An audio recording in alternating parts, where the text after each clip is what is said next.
Welcome to Murder Mile. Today, I'm standing on what was once Rundell Road in Maida Hill, W9. 3 streets northeast of the home of Gladys Hanrahan. 1 street northwest of the registry office where the Blackout Ripper got married. And a short walk from the lonely demise of Lena Cunningham. Coming soon to Murder Mile. Maida Hill is a hodgepodge of mismatched buildings reflecting the area's ever-changing fortunes. So among the council flats, stone churches and 3-story Victorian terraces, you was likely to see a rude boy popping wheelies on a stolen e-scooter, cussing, "Me is wicked, you get me," as an opera board tuts at that disrespectful rapscallion as the sleeves of his silk housecoat shuffles rhythmically to a set of nudie etchings. Between Oakington, Maryland and Thorngate Roads now stands Paddington Academy. But back in the 1930s, through the middle of this secondary school once stood Rundell Road. 2 lines of tumble-down houses, subdivided into cramped lodgings for working-class families living on a pitiful little wage. In a small basement room at 3 Rundell Road, once lived 26-year-old chambermaid Minnie Barry, her fiancé Frederick Sorensen, and their 3-year-old son, Freddie Jr. For Minnie, money was short.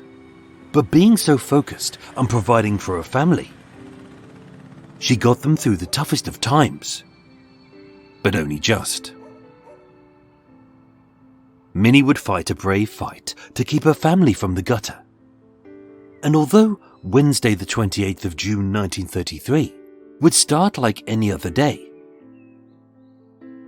everybody has a breaking point, and hers would happen here.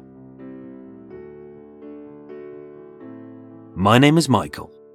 I am your tour guide, and this is Murder Mile. Episode 179. Minnie.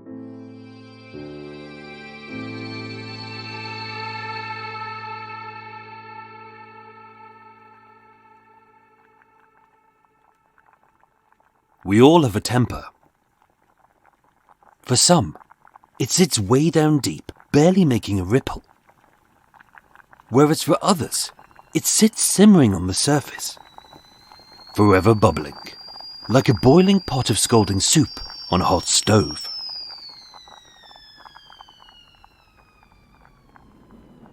With the Great Depression consigned to the past, and Adolf Hitler little more than a mild nuisance on the horizon, seen as a time of mechanical evolution, 1933 saw the land speed record break 100 miles an hour at Brooklands, and one of the country's first power stations was connected up to the national grid.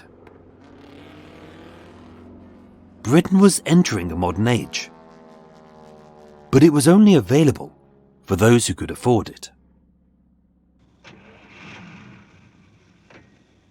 For many working classes stuck in a Victorian era, many were only ever one payday away from starvation. Life was a slog. With a 6-day working week, lunch breaks non-existent for another 40 years, and sick pay not mandatory for another half-century. If you didn't work, you didn't earn, and you didn't eat.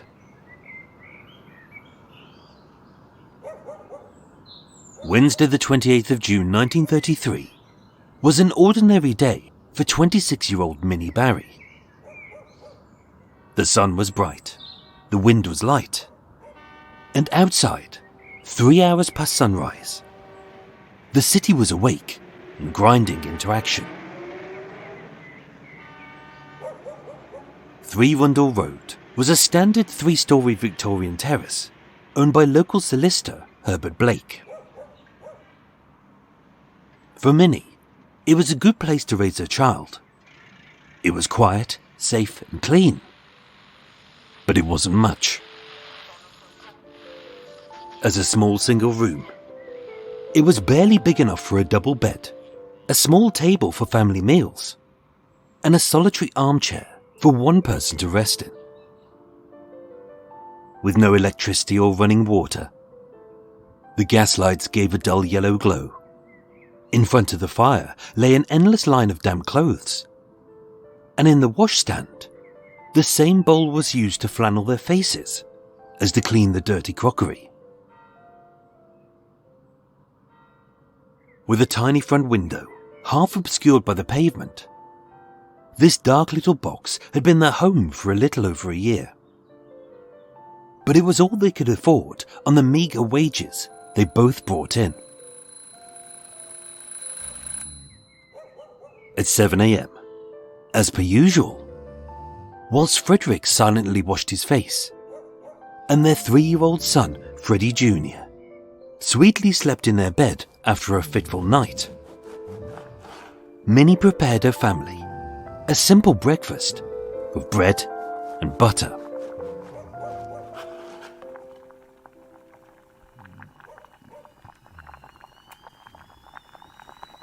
The mood was tense, and they had argued many times before. Only this time, Minnie would be pushed too far.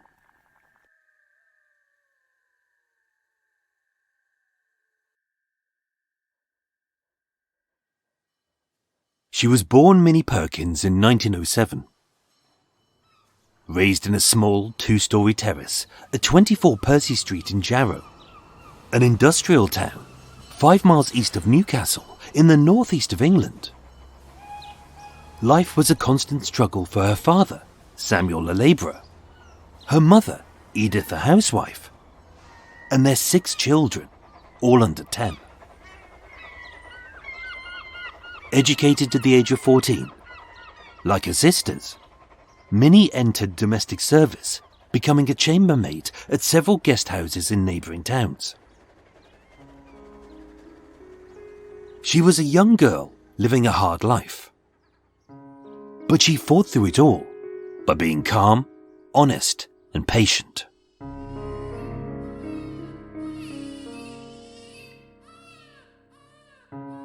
In 1925, aged 18, Minnie gave birth to a baby called Edith, a sweet little girl who she adored, but she knew that she could never keep. It was a bond which should never have been broken, but being unmarried and with the unnamed father having fled, the cruel morals of a judgmental society had given her no choice. As a single mother, whose sin was cruelly deemed to be her doing, not his, she would struggle to get even the basics to survive. No work, no money, no support, and no lodging. As many families did, her child was adopted by her grandmother in the hope of giving them both a better chance at life. Moving out of Jarrow in search of better work, Minnie saw her daughter as often as she could, and never once forgot to send a letter home to say that she loved her, to post a little gift to make her smile, or from her minuscule wage, to support her upbringing as best she could on what little she made. Keen to find a husband, as a 1920s woman did not exist unless she was a wife. On the 24th of February 1927, near the seaside town of Blackpool, 20-year-old Minnie married 22-year-old William Barry. Like a bad apple, William was rotten to the core. A lazy man who did as little can do. A useless drunk who pissed every penny up the nearest wall. And a wretched mess who was handy with his fists. beaten black and blue, Minnie tried her best to cling onto the hope of building a better life for herself. But it was not to be. With a criminal record for indecent assault, and later being convicted of threats and blackmail, just 6 months into their unhappy marriage, Minnie fled their home, the town, and she would never return.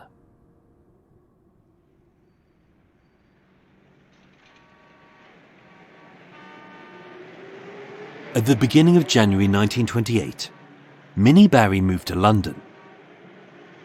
She got a job as a chambermaid at the Rutland Hotel at 63 Lancaster Gate in Bayswater. She started to rebuild her shattered life. And it was here, having fallen for a basement porter called Frederick, that she would finally find love.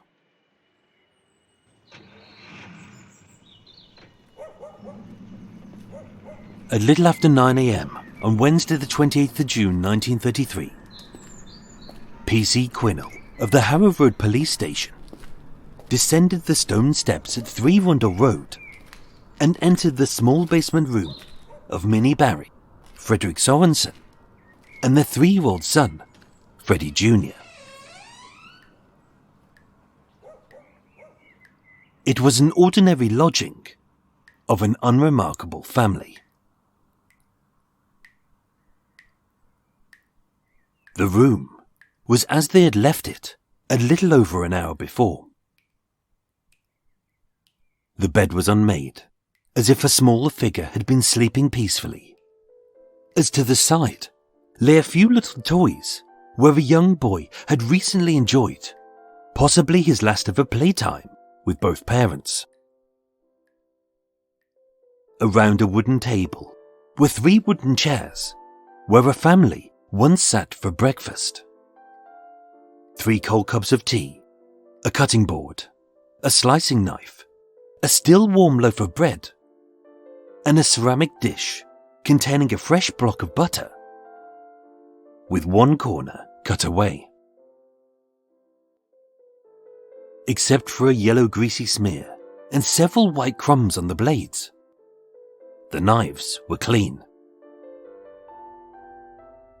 At the washstand, beside a cutthroat razor, a bar of soap, and a tub of laundry powder, the sink was empty, but the wooden floorboards bore the telltale signs of wetting, as a drizzle and a constant drip led to the gas fire, as 5 still slightly damp black silk stockings hung freely on the fireguard.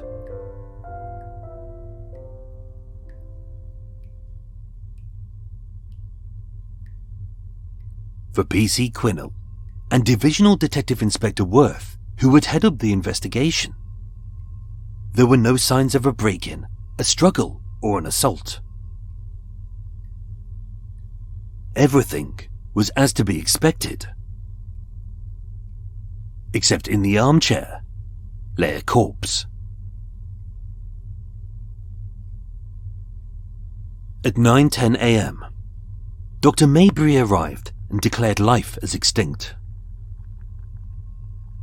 Sat upright, with legs straight and bare feet barely inches from the fire, it was as if the flames were still keeping its toes all toasty warm, and yet everything else had begun to cool, being already dead. Had it not been for a coloured cloth covering its face, the detectives may have mistaken the body for someone who was merely sleeping. And yet, when unveiled, its head would tell a very different story. Of how an ordinary family breakfast had led to a brutal murder.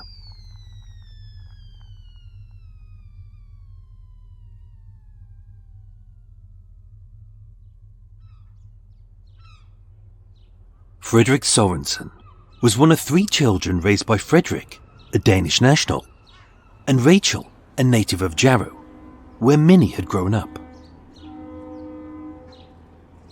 born in 1909 in South Shields. His father was a merchant seaman, and like Minnie and millions of other working-class women, his sisters went into domestic service. As a boy, Frederick was described as quiet, passive, and often a little distant. He'd begun life fit and well, with no illnesses nor diseases. But at the age of 7, he had suffered an unexplained hemorrhage to the sinuses, which left him with a distant gaze, memory loss, and partial deafness in both ears. At times, being unable to hear what was said to him. This made his temper quick and his mood sullen.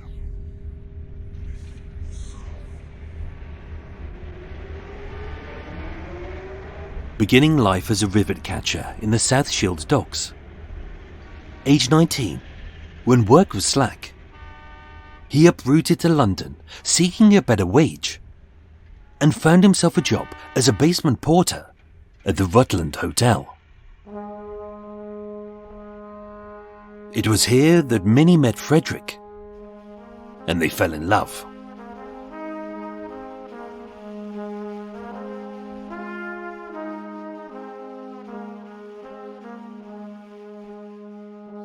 As an exemplary employee, Minnie was swiftly promoted to staff maid, a senior position on a higher wage, which afforded a simple but better standard of living for herself and for her daughter back home. Life was going in the right direction. A good job, a decent wage, and a potential husband-to-be. Only an unexpected change in their circumstances would force them to rethink their situation. In February 1930, their son Frederick was born in Balham Hospital. He was good, quiet, and healthy.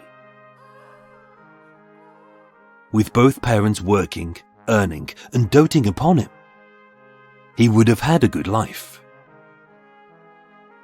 But with William Barry having recently been released from prison and still refusing to grant Minnie a divorce, her marriage to Frederick would remain in limbo, limiting their rights and branding their son as a bastard.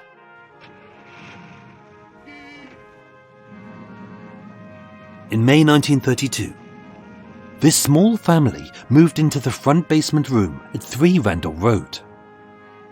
A dark, airless box, barely big enough for a singleton, but Minnie made it a home as best she could.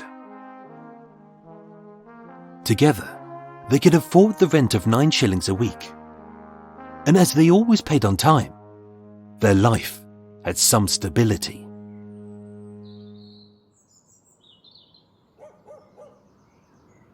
For Minnie, she had always held on to her jobs, as she was calm, honest, and patient.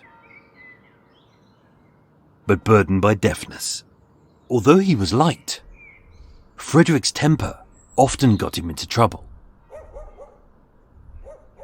Having been dismissed from the Rundell Hotel, Frederick had moved from job to job. A few months at the Linus Court on Rundell Road, 3 weeks at the Hotel Elizabeth, 5 weeks at the Park Royal in Paddington, and 8 months at the Hyde Park Hotel on Queensborough Terrace in Bayswater. But on the 16th of July 1932, in a trivial spat over a word that his partially deaf ears had probably misheard, in what he would often describe as a spasm, he unleashed a volley of fists at the chef. With a patchy employment record, regular work was hard to come by.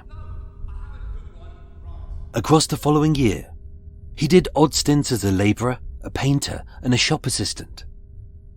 But from the August of 1932 onwards, Frederick was forced to sign on at the Labour Exchange and relied heavily on benefits and handouts. Even with 2 wages, money was tight. Rent was 9 shillings a week. Food was 12 shillings. 7 shillings a week was sent to raise her daughter. And earning just 23 shillings a week, even with public assistance, Minnie would struggle to buy her family the basics, like bread, milk, tea, and butter. By the end of May 1933, 4 weeks before the murder, she didn't have enough money to pay the rent. Since the Christmas last, Minnie had taken on extra work as a kitchen assistant at Lyons & Co. and as an assistant at several shops in Kilburn. It was a little extra cash to help them get through life. But all these extra hours would put an immense pressure on her strength, her energy, and her patience. Working long hours, she paid for a babysitter whilst Frederick was supposedly out seeking a job. But feeling exhausted, as her cool demeanour slipped away, her temper began to bubble.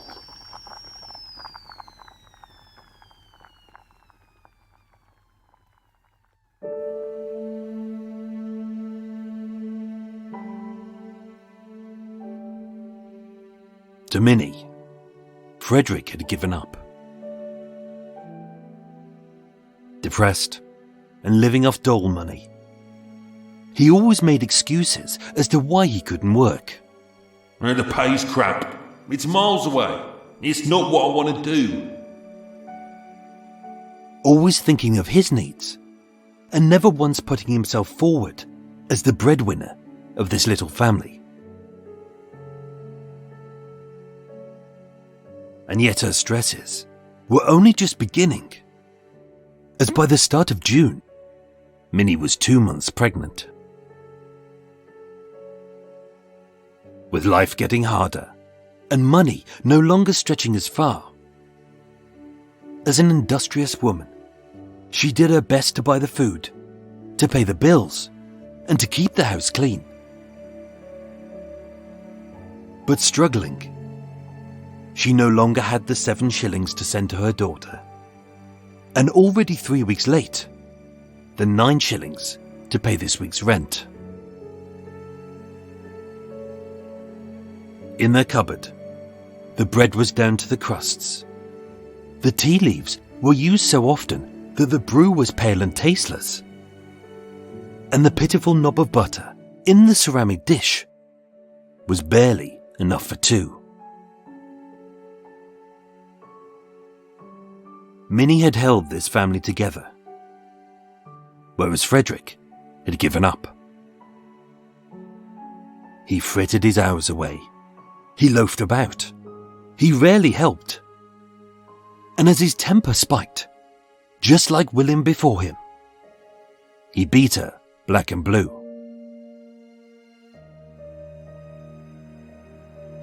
A few days before, Minnie had found his diary.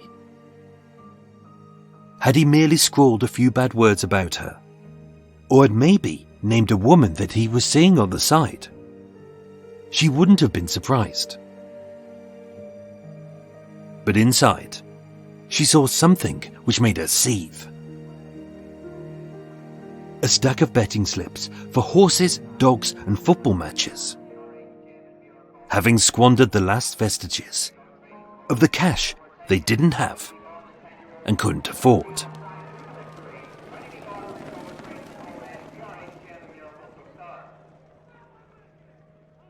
On the surface, Minnie tried to remain calm. But on the inside, she was already fuming.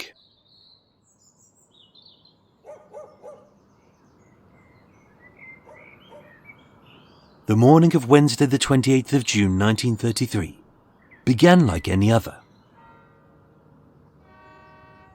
Having had a fitful night, 3-year-old Freddie hadn't slept a wink.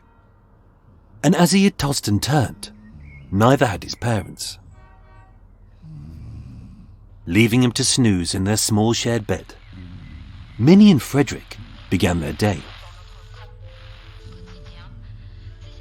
For Minnie, it would be another endless slog of utter exhaustion. With a house to clean, shopping to do, 3 jobs to hold down, and a pot of money she would somehow have to magic out of thin air. As for Frederick, he washed his face and made his excuses, but she knew he wouldn't look for work. Upon the table lay 3 pale cups of tea, 3 thin crusts of bread, and under the lid of the ceramic dish lay a pitiful blob of butter, which if spread painfully thin, might cover 2 slices, but not 3. Arguing quietly so as not to wake their son, Frederick blamed Minnie for not buying enough butter. Minnie blamed Frederick as it was his gambling which had left them broke. And in a fit of petulance, Frederick snatched a few pennies from her purse and stormed out into the bustle of Rundell Road.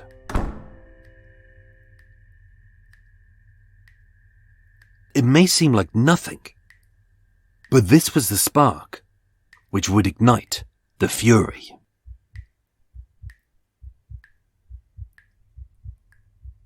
With him gone, Minnie washed her black silk stockings in the sink and placed all 6 on the fireguard.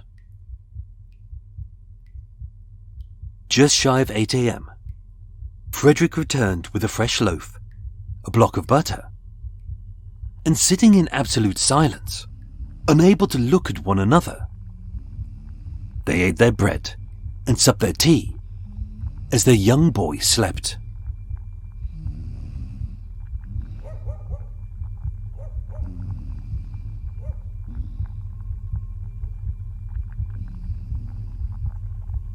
Sometimes, a long silence can pacify a fight as the warring sides slowly see sense.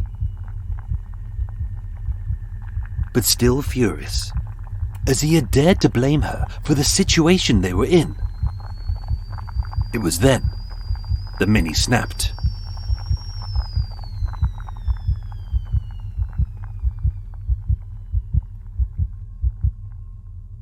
You're lazy. And that was it. As a calm and patient woman, her temper rarely surfaced beyond a cruel word she would quickly regret, followed by a tear, a silence, and an apology. Minnie was not a bubbling pot of rage or spite. She was just a good woman with a feckless boyfriend who knew that she deserved better.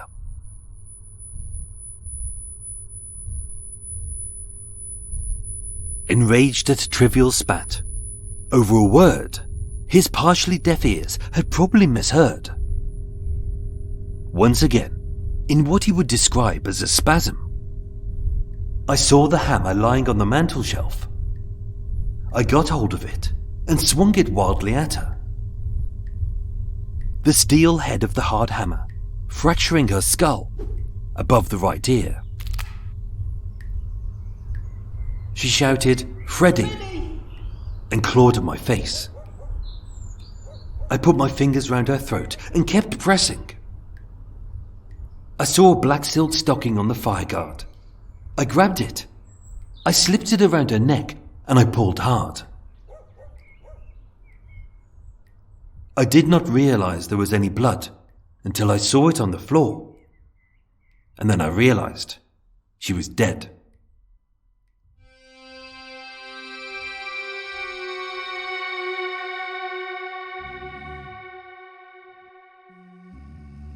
Still sleeping, realizing his 3-year-old son could wake at any moment and see his mother dead, I picked her up. I put her in the chair and I covered her face with a cloth because I didn't want him to see her. As the boy awoke, Frederick went about their morning as regular as any other. He washed the boy's face, He got him dressed. He gave him a breakfast of a thick slice of bread slathered with a hearty knob of butter. As beside him, his mother lay silent and still, propped up in an armchair. His father would say, "Mummy's asleep. She's very tired. Let's let her nap." At 8:50 a.m., Frederick left 3 Rundell Road, never to return. And clutching his son's hand for one last time, he entered Harrow Road Police Station and told the officer, "I think I've done my wife in." Arrested at 11 a.m., Frederick Sorensen would make a full confession to the murder of Minnie Barry. Tried at the Old Bailey on the 22nd of September 1933, he was found guilty and sentenced to death. Frederick Sorensen later had his sentence reduced to life in prison, which he served at Pentonville. We all have a temper. For some, it sits way down deep, barely making a ripple. Whereas for others, it sits, simmering on the surface, forever bubbling like a boiling pot of scalding soup on a hot stove. As their tempers frayed, Minnie lost her life, Frederick killed his lover, and a little family was destroyed forever. Their fight had a multitude of facets. And yet as their rage built, all it took was a single spark to end in death, being over something as simple as a knob of butter.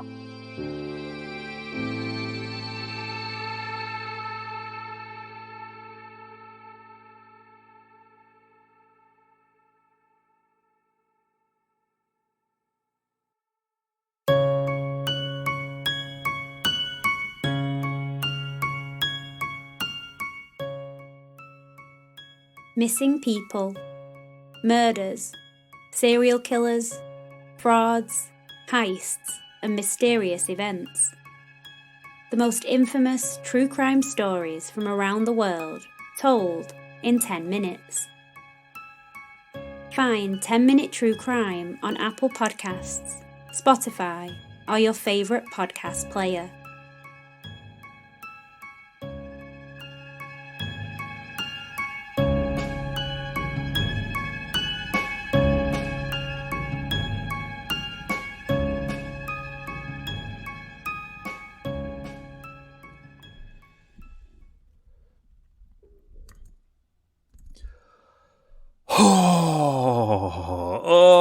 Quick, open some windows.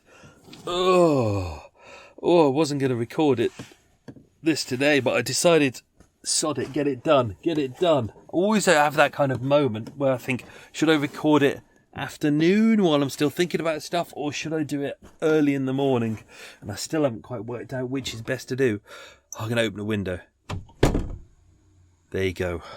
I'll take that off. The problem is I'm right next to a weir, which is a kind of an inlet or sometimes an outlet on kind of a river where there's a bit of an overspill, and there's like a little mini waterfall, which is all very nice and pleasant, but it can be a bit noisy. I'm going to open some windows. I need fresh air. So hopefully that wasn't too intrusive. There you go. I'm going to open all the windows and doors, and then all of a sudden you'll go, ooh. You probably won't hear it. Probably won't hear it at all.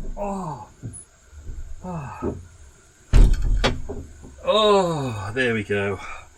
Fresh air. Well, I say fresh air. It's a bit smelly out today. Bit smelly. Shall I make a cup of tea? I don't know whether I want one. I've had about 5. Well, I say 5. I've had about 20 today. But there we go. I'll make one. Yeah. Oh no, should I do late afternoon coffee? No, it's 4 in the afternoon. Let's just have a tea. Let's go make a tea. Right. All over the shop. Right, let's pop that in. Let it do its thing. Got some ducks coming up to the window. They want their late afternoon snack, as they always do. Lazy bastards. Right. That goes there. Oh, let's do a herbal tea. God, my life is exciting. Forgot to say welcome to Extra Mile, everyone. Hello, how are you? You all good, well and healthy and happy? Oh, thank God that heat wave has gone. That was a pain in the arse, wasn't it? More of a pain in the arse for people whose houses were destroyed. That was a mega pain in the arse. Yes. What's been going on? Oh, let's do me patron thank yous. Right. This week, a thank you to new patron supporters who are Xanth Duncan, William Limecker. See, I attempted that one, William. I hope I got that right. I thought it was a CH was a hard CH. And Frank Glenvinkle. I hope it was. I tried really hard with these, so I think I got that right.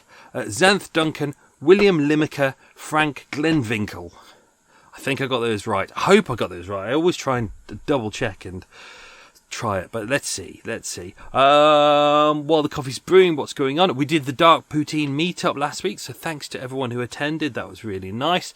If you didn't attend, you missed something nice. It was really nice. It was intimate. Not a huge amount of people attended, so it was nice actually. It was just around a little table. So it was myself and Mike from Dark Poutine, and lots of lovely people. Police Constable Arsenal Guinness made an appearance for most of the night. So you missed out. If you were going to turn up and you decided not to turn up for whatever reason, you missed out. It was nice. It was intimate. It was not one of those events where you're kind of like, oh, there's someone, I hope I get a chance to speak to them. It was like, sit down at the table and we all had a nice chat. It was lovely. So, yeah. And now people will be going, oh, when are you going to do a new one? Well, Mike lives in Canada, so might not happen again. That was it. That was your moment. Well. Anyway, so it was good fun. Hopefully we'll do some other kind of meetups again. All good fun. On top of that, don't forget we've got How to Plan the Perfect Murder and Totally Balls It Up on the 11th of August, Thursday the 11th. Link in the show notes. You can check for that.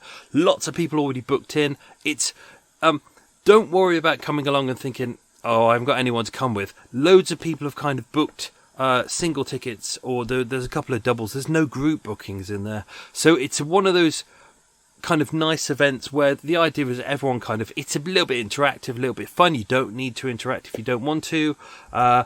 All good fun, and the great thing is there's a kind of a meet and greet afterwards, so you can kind of meet other people and just turn up, have fun. It's a nice cheap price, which is great. That's the London one. We've done Glasgow already. Paul is that's his job. Adam did the Glasgow one. I did the London one. Paul hopefully is doing the Manchester one, which he's working on now. So we're going to try and get dates for that. So that's all good. What else is going on? Moved to a new place. Almost didn't make it because of the heat wave and because the water is really low. So even though you can hear water rushing behind me, you were like, oh, there's too much water there, and there is at this stretch. But just a little bit further down, there's almost no water. When you drop down between locks, sometimes there's a middle pound, and the middle pound doesn't get enough, because the lock leaks, you get water rushing out at the bottom, but not enough coming in, so the pound gets really low. Water's up, tea's up, I'm going to have my herbal tea. There we go. Oh, there we go. Haven't had herbal in ages. Oh, there we go. Yeah, peppermint tea. Nice. Always worried when I'm coming over to my laptop with the cup of tea that I'm going to spill it on it. So it was really low, so I had to navigate my boat dead centre, and I could hear, even in the canal, I could hear it scraping along the bottom, and my engine really struggling to push to the next lock. So I know when people look at the canal and they think, oh, it must be really deep, and they used to be 10 to 16 feet deep, as they should be for the industrial barges that used to come through. But with all the silt that's gone in there over the years, it's kind of got, I mean, some areas it was only meant to be about 6 feet deep, but over the years all the silt has made it rise and rise, and in some areas, even dead centre, it's only like 2 feet deep. So if you were to jump into it, chance of you drowning in a canal is slim. which is interesting. That will lead us to next week's episode, which is one that I've been looking forward to doing ever since I read about it ages ago. So we'll find out about that. Right. Let's do... have I said welcome to Extra Mile? I can't remember. Welcome to Extra Mile, the unscripted, unedited bit. If you're new to Murder Mile, this is what we do. I have a waffle. I have a cup of tea. We do some quiz questions. I fill you in on some details towards the case. And then there's that weird bit at the end where I say goodbye and I switch off. But then it's weird because I've been talking constantly for hours, recording this episode and the Extra Mile bit. And then all of a sudden... absolute silence, and it's a really weird feeling when all of a sudden it's weird. I feel really lonely at that point. So talk. Then it's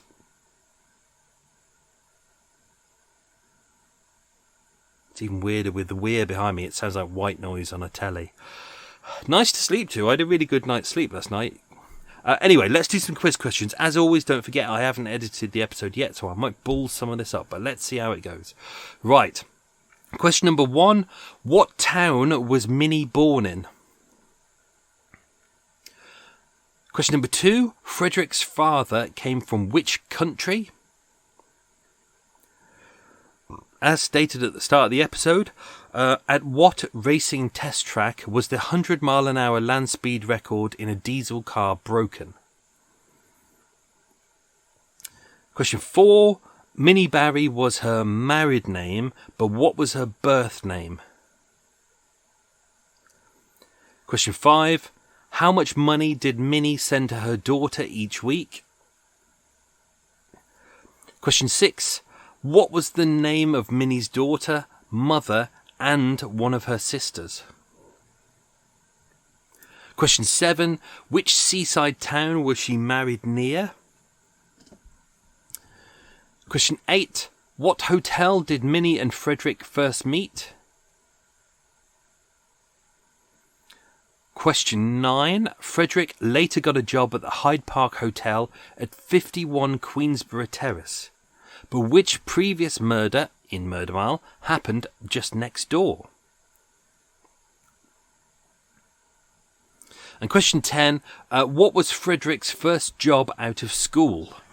Oh, right.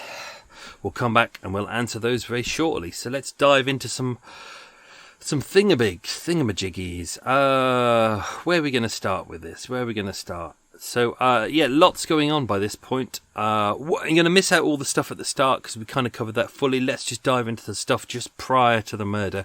As always, sometimes there can be too much information in and around the murder bit, and it really slows down the story. So sometimes it's just best to have the essential stuff, and then the other stuff we can dive into in this section. As we've seen, Minnie kind of regularly holds down jobs. Frederick has a tendency to drift in and out of jobs, which is not to say she hasn't done many jobs over the years. She does. It's just she's constantly good at being busy.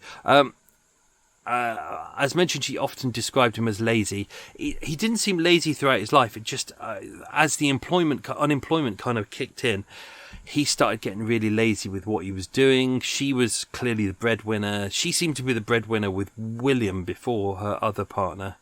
And as he was going through, he started obviously gambling on horses, things like that. We still don't know whether Minnie was 2 months pregnant at the time. This was what she told her sister. Her sister lived in Chelsea, so they were kind of regularly in contact. I think that's one of the reasons why she moved to London, because her sister was there, and it's kind of, she got family there, so it all made sense. She did say prior she was unable to rid herself of the trouble, i.e. to find a way to have an abortion. Bloody mosquito flying around, and I think he's just attempted to bite my arm, but because I've been deliberately taking vitamin B1, which apparently burns mosquitoes' feet. I don't know whether he's actually bitten me or whether I just scratched my hand. There we go. I've got a feeling that this area where I am might be a bit of a mosquito trap if everything goes really hot. Police were looking into the motive. They said that Frederick had a violent, most uncontrollable temper. It doesn't seem to be a long, consistent thing. He doesn't have a criminal record. There is no history of violence there.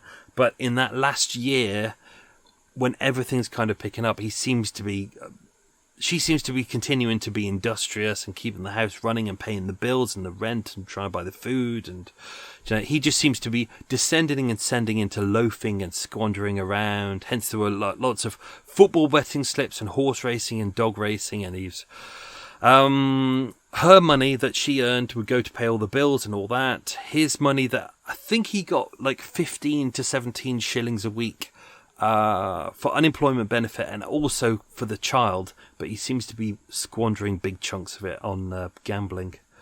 What an idiot. What else have we got? I don't want to do that. Oh yeah, I tell you what, he did a big old statement. So we'll do. Originally in this episode, I was going to introduce you to a lot of the other people in the houses, but I changed my mind at the last minute because it slowed the episode down. So their basement room was split into two. In the back half of it was Mr. and Mrs. Chubb. They'd known Minnie for about 3 years. Mrs. Chubb was also employed at the same hotel as Minnie. She thought that they were married. They seemed happy together. They had some arguments, but nothing major or lasting long.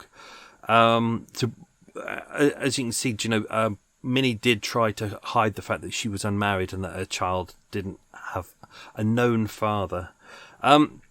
As for witnesses, you can see originally when I was reading all the details in the police file, I thought, how did the child sleep through this? But all of the neighbours didn't hear anything as well. So obviously Minnie and Frederick were arguing, but they were keeping it very quiet. It was early morning. They didn't want to wake up their child. They didn't want to wake up the neighbours. So they were arguing, but they kept it really quiet. So there's no major screaming, things like that. Frederick seems to have attacked her kind of out of the blue from behind. He seems to have snapped. They, as we'll get to in a bit, they kind of fell to the floor and then he strangled her. So possibly like with last week's show, maybe he strangled her to stop her screaming. We don't know. That day, Mrs. Chubb, who was in the back room as well, she was in hospital, so she didn't hear anything. Mr. Chubb left the flat at 6 a.m, so he didn't hear anything as well. He was at work. Louisa Tunbridge and her daughter Rose, they lived on the first floor. They'd been there for 12 years. They got up at 7:45. So they were not the ground floor because that was the landlord, but one floor above that. They heard nothing and they saw nothing until the police arrived.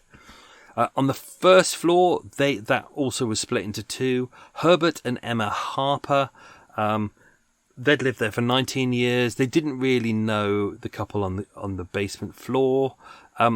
Husband got up about 8 a.m. She got up at 8:30, and they also said that they saw and heard nothing. And there was a couple, Mr. and Mrs. Farrow, on the top floor. They'd been there for 3 years.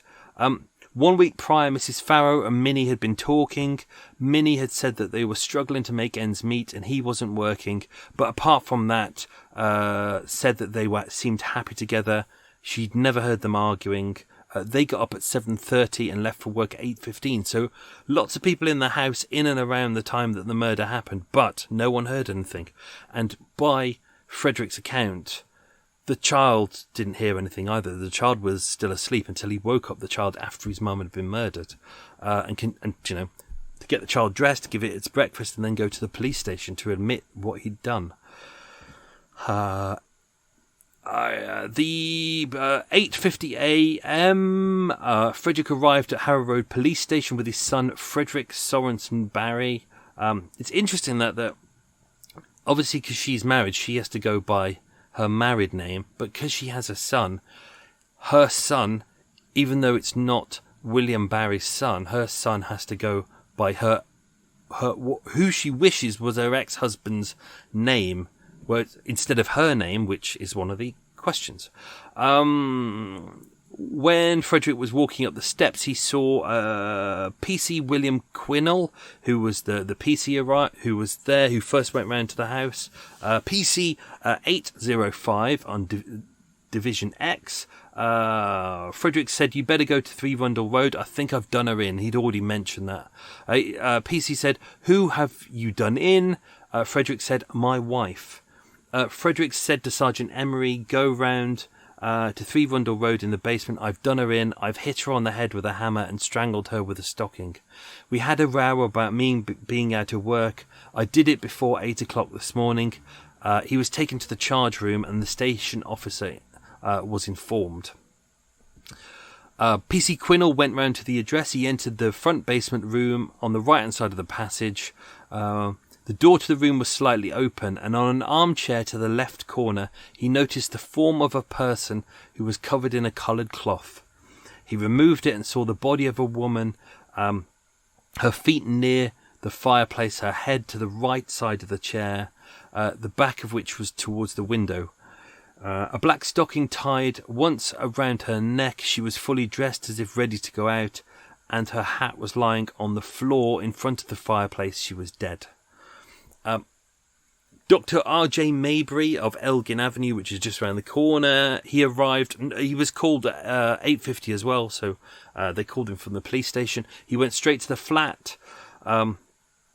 He said there was a single knot tied at the back of the neck. The doctor removed the stocking and confirmed life was extinct. She had a large laceration and a puncture wound 3 inches behind the right ear. Blood was matted into her hair. There was blood on the cushions of the chair and blood stains on the floor, small amounts.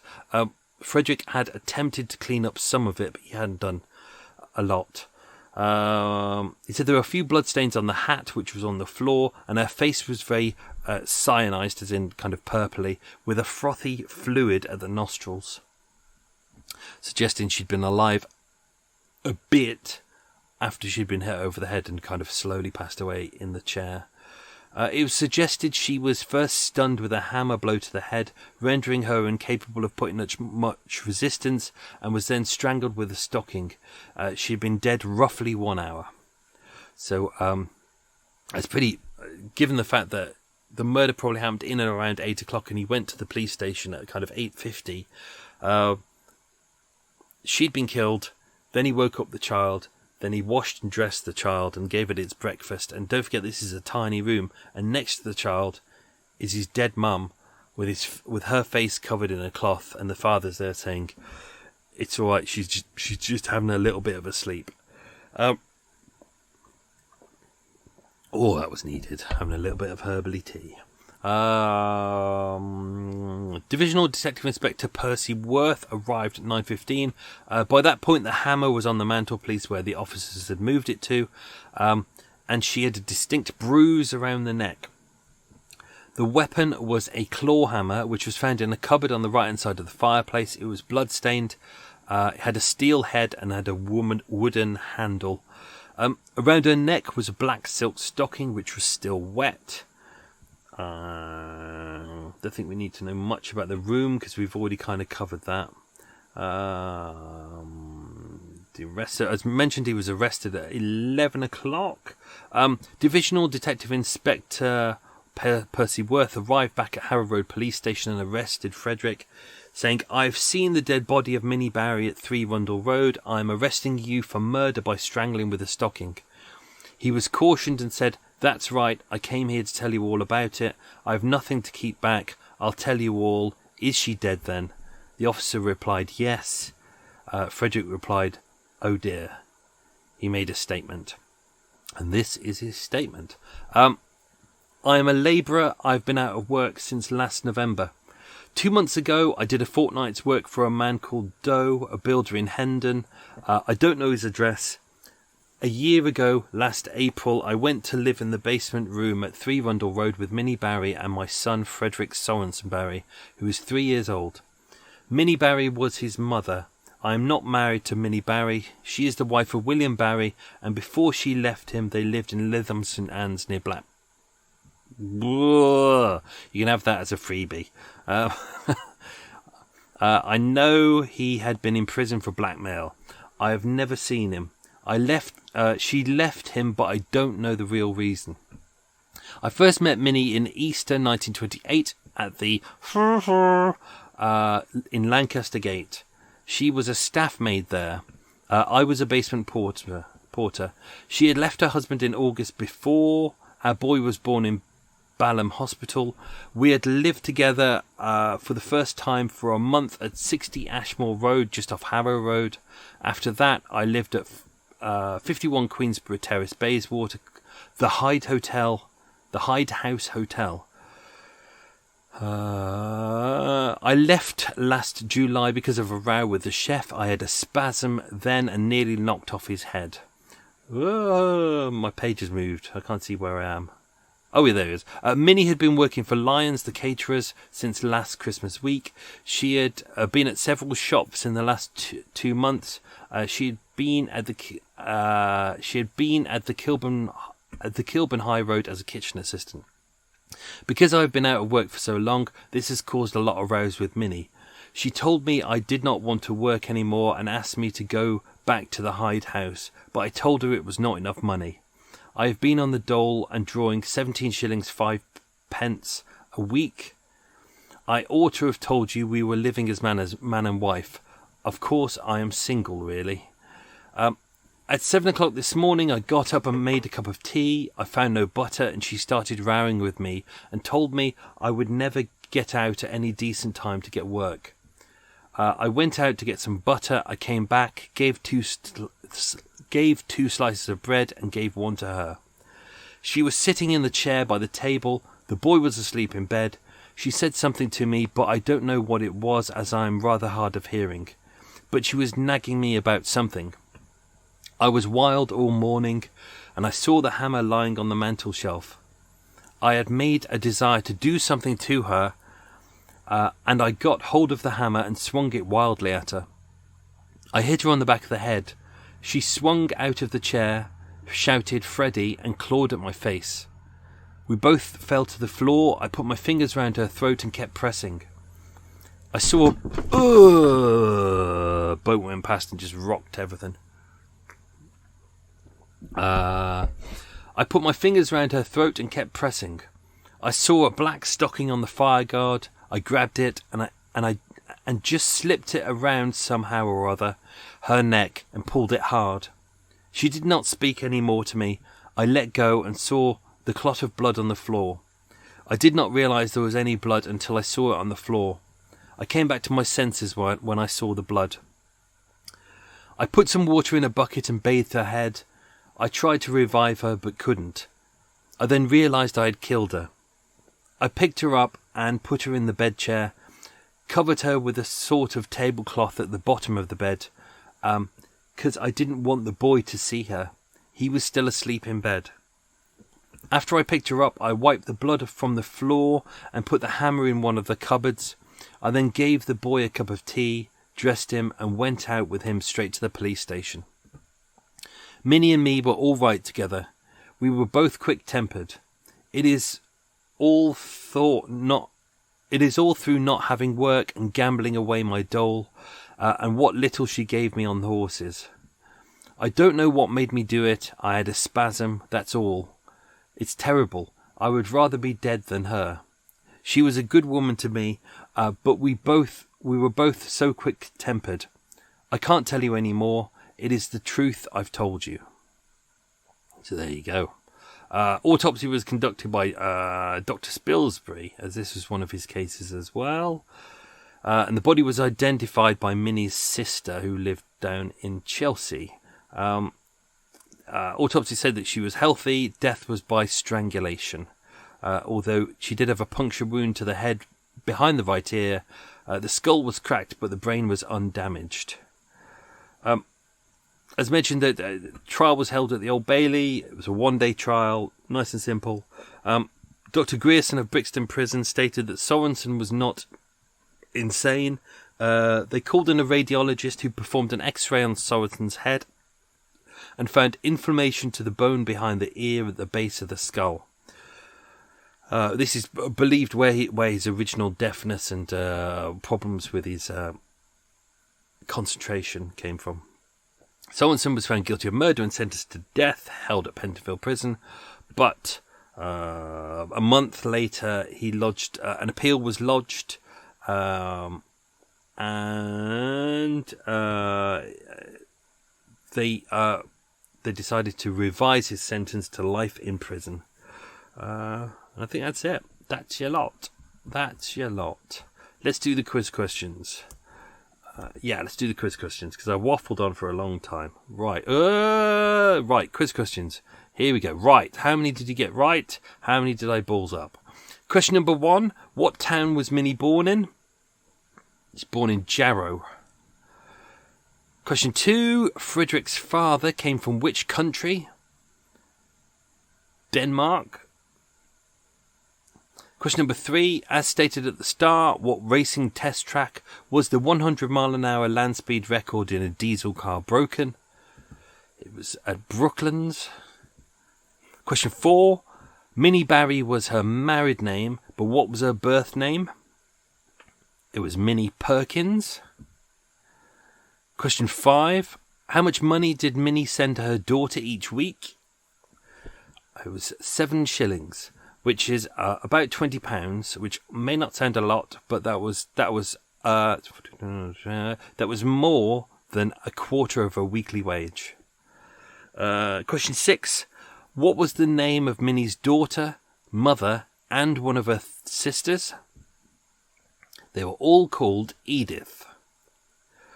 Question 7. Which seaside town was she married near? I partially ballsed up that one. It was Blackpool. Oh, time to yawn. Question 8.